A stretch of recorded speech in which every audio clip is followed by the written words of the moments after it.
আপনার নবী আমার নবীজির নুরানি কদম মুবারকে হঠাৎ করে একদিন একজন এতিম বালক এসে বললেন, নবী গো, আমার বাবা দুনিয়া থেকে বিদায় গ্রহণ করেছে। নবী গো, আমি দেখেন না, আমি জনমের মতো এতিম হয়ে গেছি। ইয়া রাসূলুল্লাহ, নবী গো, আমার বাবার লাশটা কাফন পরানোর মতো, আমার বাবার লাশটা দাফন করানোর মতো, আমার বাবার লাশটা গোসল করানোর মতো কোনো মানুষ দেখতে পারছি না। ইয়া রাসূলুল্লাহ, নবী গো, আপনি যদি একটু মেহেরবানি করে নজরদারি করতেন। নবী আমার ডাক দিয়া কয়ে, পাগল, কি বলতে চাও? ইয়া রাসূলুল্লাহ, নবী গো, আমার বাবা ইন্তেকাল করার পরে আমার বাবার চেহারাটা কেমন জানি কুৎসিত হয়ে গেছে। আমি সন্তান হয়ে সেটা বরদাস্ত করতে পারছি না। নবী আমার আবু বকরকে ডাক দিয়ে বললেন, আবু বকর, আবু বকর রে, তাড়াতাড়ি এই যুবকের বাবার একটুখানি নজরদারি করে আসো। তার বাবার কি হাল অবস্থা, এই হাল অবস্থা সম্পর্কে আমি রাসূলুল্লাহকে তুমি অবহিত করো। হযরতে আবু বকর সিদ্দিক রাদিয়াল্লাহু তাআলা আনহু এতিম সন্তানের সঙ্গে তার বাসার মধ্যে চলে গেলেন। যে দেখলেন ওই এতিম বাচ্চাটার বাবা দেহ পড়ে রয়েছে, কোনো সারা শব্দ নাই, মৃত, ডেড বডি। হযরত আবু বকর সিদ্দিক রাদিয়াল্লাহু তাআলা আনহু তাকিয়ে দেখলেন তার বাবার চেহারাটা একটা জানোয়ারের চেহারার মতো আকৃতি ধারণ করেছে। একবার জুড়ে বলা যাবে কি নাউযুবিল্লাহ। হযরত আবু বকর একটা দৌড় মারলেন, নবী গো,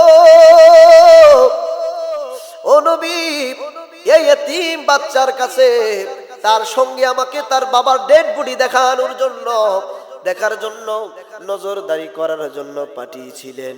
নবী গো, আমি আবু বকর যেই মাত্র গেলাম, যায়া দেখি তার বাবার চেহারাটা একটা শূকরের আকৃতি ধারণ করেছে। ইয়া রাসূলুল্লাহ, নবী গো, এই এমন বিকট চেহারা, তার চেহারার দিকে তাকানো যাচ্ছে না গো নবীজি। নবীজি এতিম বাচ্চাটাকে সান্ত্বনা দিলেন। দয়াল নবীজি সঙ্গে সঙ্গে তার বাবার লাশের সামনে গিয়ে দোয়া করলেন। দোয়া করার সঙ্গে সঙ্গে দেখা গেল ওই ছেলেটার, এতিম বাচ্চাটার বাবার চেহারাটা জানোয়ারের চেহারা হয়ে গিয়েছিল। নবীজির দুয়ার বরকতে তার চেহারাটা আগের মতো সুন্দর হয়ে গেছে। আপনার নবী আমার নবীজি দোয়া করে চলে আসলেন। নবী আমার হযরতে আবু বকর সিদ্দিক রাদিয়াল্লাহু তাআলা আনহুকে আরো অনেক সাহাবীদেরকে আদেশ করলেন, এই এতিম বাচ্চাটার বাবার লাশখানি গোসলের ব্যবস্থা করো। গোসলের ব্যবস্থা করানোর পরে তার জানাজার নামাজ আদায় করা হবে। নবীর সাহাবা কেরাম নবীজির আদেশ মোতাবেক ওই এতিম বালকটার বাবার গোসলের ব্যবস্থা করলেন। গোসলের ব্যবস্থা করার পরে নবীজি নিজে তার জানাজার নামাজ আদায় করলেন। সুবহানাল্লাহ।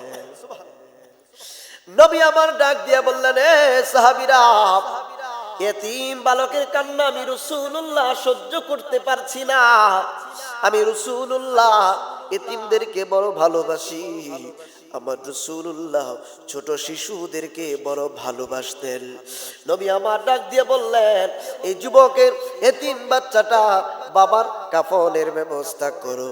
যেই মাত্র কাফনের ব্যবস্থা করে জানাজার নামাজ আদায় করা শেষ হলো, নবীর সাহাবা কেরাম যেই মাত্র দাফন করতে যাবেন, দাফন করতে গেলে দেখবেন কবরের মধ্যে লাশখানি শোয়ানোর পরে কবর থেকে তার দুইটা হাতের মধ্যে যে বাঁধন থাকে, পেটের উপরে যেই বাঁধন থাকে, মাথার মুষ্টির মধ্যে যেই বাঁধন থাকে, দেখবেন এই বাঁধনগুলা কবরের ভিতরে যারা নামে এই বাঁধনগুলা তারা খুলে দেয়।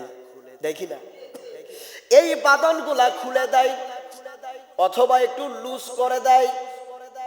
চেহারার উপর থেকে এই যে কাপড়গুলা থাকে, কাফন থাকে, এগুলা একটু হালকা ভাবে চেহারার উপরে রেখে আসি, চেহারাটাকে পশ্চিমমুখী করে দেয়, তাই না? চেহারাটাকে পশ্চিমমুখী করে দেয়। কবরের মধ্যে লাশ রাখার দুইটা পদ্ধতি শিখে রাখেন, আপনারা জানেন অনেকেই, আপনারা জ্ঞানী মানুষ অনেকেই জানেন, যারা জানি না তারা একটু শিখে নেই। কবরের মধ্যে লাশ রাখার দুইটা পদ্ধতি, সুন্নাহ পদ্ধতি। একটা হচ্ছে যেটা আরব আমিরাতে করা হয়, জান্নাতুল বাকিতে করা হয়, লাশটাকে এইভাবে কাত করে শোয়ানো হয়। প্রথমে কবর খোঁড়ার পরে কবরের ভিতর দিয়ে এইভাবে এই কবর খোদা হয়, আরেকটা এক্সট্রা হয়, ওইখানে কাত করে চেহারাটা পশ্চিমমুখী দিয়ে লাশটাকে এইভাবে দিয়ে মাটি দিয়ে দেয়। আরেকটা হচ্ছে আমাদের দেশে যেটা করা হয়, সোজাসুজি শোয়াইয়া চেহারাটাকে একটু কেবলার দিকে ঘুরাইয়া দিই, ঠিক না বাবা? চেহারার দিক এভাবে কেবলার দিকে ঘুরাইয়া দিই। নবীর সাহাবীরা এতিম বালকের বাবার লাশটাকে যেই মাত্র কবরের মধ্যে শুয়ে দিলেন, দেওয়ার পরে তাকায়া দেখে এই লোকটার চেহারা এতক্ষণ পর্যন্ত খুব সুন্দর ছিল, কিন্তু কবরে রাখার পরে এই লোকটার চেহারা আবার শূকরের আকৃতি ধারণ করেছে। একবার জোরে বলা যাবে কি নাউযুবিল্লাহ? নবীর সাহাবারা নবীর কদম মুবারকে দৌড় দিলেন, যে বলতেছেন, নবী গো, ইয়া রাসূলুল্লাহ, নবীজি কবরের মধ্যে রাখার পরে এই লোকটার চেহারাটা আগের মতো শূকরের আকৃতি ধারণ করেছে, কালো কুৎসিত হয়ে গেছে। নবী আমার ডাক দিয়া বললেন, এ সাহাবীরা, এই লোকটার এমন অবস্থা কেন জানোনি? নবী গো, না বললে কেমনে জানবো? নবীজি বললেন, এ সাহাবীরা, এই লোকটা দুনিয়ার মধ্যে কি হাল অবস্থা ছিল তার সন্তানের নিকটে জিজ্ঞেস করব। নবী আমার বললেন, এ সন্তান, শোনো, তোমার বাবা সম্পর্কে কিছু তথ্য দাও, তোমার বাবা কেমন লোক ছিল? এই যুবক লোকটা ডাক দিয়া কই, নবী গো, ও মায়ার নবীজি, আমার বাবা দুনিয়াতে থাকতে নামাজ তরককারী ছিল, আমার বাবা নামাজ তরককারী ছিল। নবী গো, নামাজের সময় হলে আমার বাবা নামাজ আদায় করতো না। নবীজি বললেন, এ সাহাবীরা, নামাজ যারা তরক করে, ফরজ সালাত যারা আদায় করে না, কিয়ামতের ময়দানের মধ্যে তারা যে কিয়ামতের ময়দানে কবর থেকে উঠবে, তাদের চেহারা হবে শূকরের আকৃতির মতো। একটু জোরে বলি নাউযুবিল্লাহ। তাহলে আমাদের নামাজ পড়া লাগবে কিনা বাপ? সালাত পড়া লাগবে কিনা? তো কিয়ামতের ময়দানে যদি আমার আপনার চেহারা শূকরের আকৃতি নিয়ে কিয়ামতের ময়দানে উঠি, মানুষ দেখলেই বুঝতে পারবে এই লোকটা দুনিয়ার মধ্যে নামাজ তরককারী ছিল। মানুষ দেখলেই, মুমিন বান্দারা দেখলেই বুঝতে পারবেন এই লোকটা নামাজ তরককারী ছিল। তাহলে 5 ওয়াক্ত নামাজ আমাদের উপরে ফরজে আইন। এই 5 ওয়াক্ত নামাজ আমাদের পড়ার দরকার আসেনি বাপ? আছে না? আপনি যত কথাই বলেন, নামাজ সালাত এটা আমি আপনাকে কেন বলে দেব? আমি ম্যাক্সিমাম প্রোগ্রামে এখন এটা বলি, আপনার যখন ক্ষুধা লাগে সকালবেলা আমি বলে দিতে হয়। দুনিয়ার কোন ব্যক্তি বলে দেয়, কিরে তাড়াতাড়ি ভাত খাস না কে? বলে দেয়? আপনি নিজে গিয়ে বলেন ভাত দাও, বলেন না? ভাত যদি একটু লেট হয় রাগ করে ফেলেন যে ভাত খাওয়ার সময় চলে যাচ্ছে, ভাত এখনো দাও না। তো এটাকে জরুরি মনে করতেছেন, বাঁচার জন্য ভাত খাওয়া লাগবে। কিন্তু কবরের আযাব, জাহান্নামের আগুন থেকে বাঁচার জন্য যে নামাজ লাগবে, এটাও কি বলে দিতে হবে? এটাও কি বলে দেওয়া লাগবে? আপনার নিজের বুঝ তো পাগলেও বুঝে, নিজের বুঝটা পাগলেও বুঝে।